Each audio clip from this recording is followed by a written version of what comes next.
haddii aan muuqaal ku duwanayno qol dhexdiisa sidaan oo kale ama meel bannaan ah sidaan oo kale inagoo isticmaalayna teknoolojiyada casriga ah ee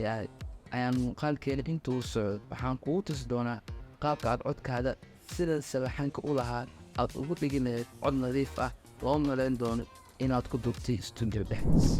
marka ugu horeyso waxaad booqanaysaa website-ka podcast.arab.com ama link description-ka ayaad ka heli kartaa kadib waxaad kuu soo bixi doona website-keeni si aad gudaha ugu gasho waa inaad taabataa meesha ay ku qoran tahay host access kadib waxaad kuu soo bixi doona foomkaani kabacdi waad buuxin doontaa ugu horeyntii magacaaga geli kadibna emailkaaga haddii aad ka weyn tahay 28 sano taabo yes haddii aadan ka weyn taabo no kadib waxaad doorataa waddankaaga ugu dambeyntii submit taabo kadib waxaad kuu soo bixi doona 2 linki dooro midka ugu horeeya oo ah enhance speech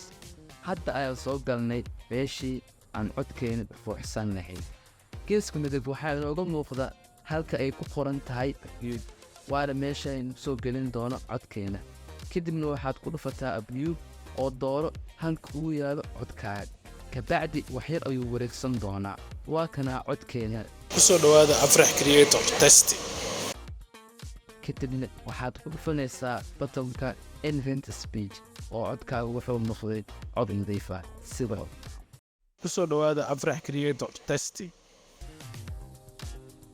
si aad u soo degsato codkaaga kaliya waxaad taabanaysaa meesha ay ku qoran tahay download oo sidaasi ayaad codkaaga ugu dhigtay cod nadiif ah waad ku mahadsan tahay daawashada muuqaalkan waxaana filayaa inaad ka heshay asxaabtaadana la wadaagi doonto si aad ugu socoto muuqaalkan iyo muuqaalo la mid ah fadlan subscribe noo saar intaan ku kulmi doono muuqaal xiga waxaan igaga tegayaa sidaas iyo nabadgelyo